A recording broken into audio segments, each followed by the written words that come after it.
ఈరోజు పులిహోర పులుసు ఎలా చేయాలో చూపిస్తా. ఒక 1 అవర్ ముందు చింతపండు నానబెట్టుకోవాలి. నానబెట్టుకున్న తర్వాత అది మంచిగా 1 అవర్ నానాక అది మిక్స్కి వేసుకోవాలి. పిప్పైనా తీసుకోవచ్చు కానీ వేస్ట్ అవుతుంది, అందుకని మిక్స్కి వేసుకోవాలి. మిక్స్కి వేసుకుంటే మొత్తం నున్నగా అయిపోతుంది, మంచిగా వస్తుంది పులుసు. మంచిగా నానాక పులుసు మిక్స్కి వేసుకోవాలి. మంచిగా మిక్స్కి వేసేసుకోవాలి.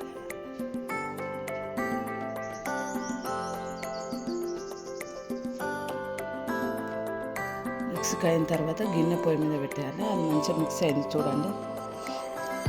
నూనె పెట్టి గిన్నె పెట్టి పొయ్యి ముట్టించుకోవాలి.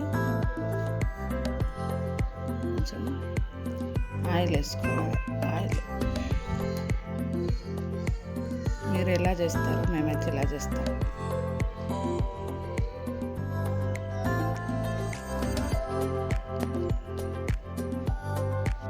అది మంచిగా మరగించుకుంటే మిక్స్లో ఫ్రిడ్జ్లో పెడితే మంచిగా 2 నెలలైనా ఉంటుంది, బయట పెడితే 1 నెలైనా ఉంటుంది. మంచిగా చేసి పెట్టుకుంటే మంచిగా ఉంటుంది.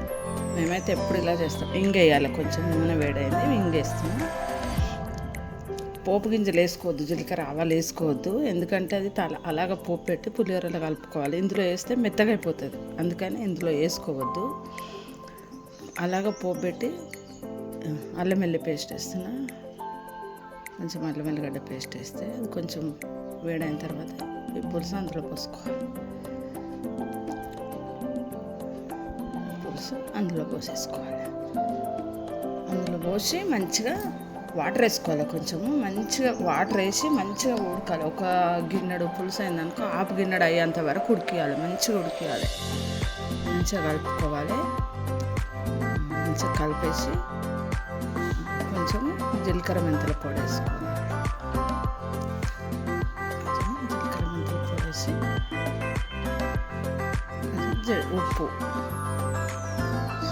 మీకు సరిపడా, మీకు తక్కువ ఉంటే మళ్ళీ వేసుకోవచ్చు. కొంచెం ఎక్కువ తినటోళ్ళు ఎక్కువ వేసుకోవచ్చు, తక్కువ తినటోళ్ళు తక్కువ వేసుకోవచ్చు. మంచిగా కలుపుకొని కొంచెం జీలకర్ర మెంతుల పొడి, కొంచెం బెల్లము, పసుపు, కలర్ మంచిగా ఉంటుంది. అందులో వేస్తే కలర్ మంచిగా వస్తుంది. పసుపు ఎంత ఆరోగ్యానికి మంచిది, కలరు బాగుంటుంది.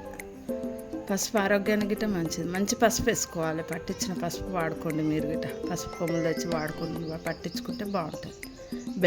కొంచెం బెల్లం వేస్తే టేస్ట్ వేరే వస్తుంది. బెల్లం వేయాలి. బెల్లం వేస్తే టేస్ట్ మంచిగా వస్తుంది. మనం గుళ్ళాల పులిహోర ఎలా కొనుక్కొని తింటామో అట్లా ఉంటుంది, బాగుంటుంది. ఒకసారి చేసి చూసుకోండి మీరు గిట్ట. మళ్ళీ నన్ను ఆంటీ బాగా చెప్పింది అంటారు మీరు. జీలకర్ర మెంతుల పొడి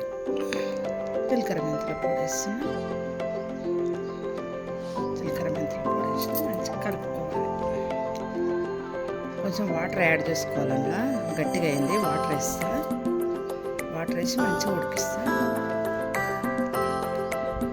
వాటర్ వేసుకోవాలి. కొంచెం వాటర్ వేస్తే మంచిగా అది మంచిగా ఉడుకుతుంది. ఒక 1 అవర్ అన్నా పడుతుంది ఉడకడానికి. చాలుంటే కొంచెం ఉంటే ఇప్పుడు వాటర్ వేసి మంచిగా ఉడుకుతుంది. ఇంత పులుసు ఎందుకు పెడుతుంది అనుకోవచ్చు. మా ఫ్రెండ్ వాళ్ళ ఇంట్లో ఫంక్షన్ ఉంది, అందుకని చాలా పెడుతున్నా. మా ఫ్రెండ్ నాకు పెట్టారు, అదని పెట్టుకొని తీసుకురంటే తీసుకెళ్తున్నా. మంచిగా ఉడుకుతుంది చూడండి. వాటర్ వేసినా మంచిగా ఉడుకుతుంది. మంచిగా ఉడకాలి, అది గట్టిగా కూరలాగా ఉడకాలి. మంచిగా ఉడుకుతుంది చూడండి. ఇట్లా బురుగులు బాయిల్ అనేది పైకి రావాలి. ఇప్పుడు ఒక బౌల్ తీసుకొని అందులో బాక్స్ కానీ డబ్బా కానీ పోసుకొని ఫ్రిడ్జ్లో పెట్టుకోవచ్చు. బయట పెట్టుకుంటే కొద్ది రోజులు ఉంటుంది, ఫ్రిడ్జ్లో పెడితే ఎక్కువ రోజులు ఉంటుంది. పులిహోర రెడీ. పులిహోర పులుసు రెడీ. చూడండి ఎట్లా అయింది.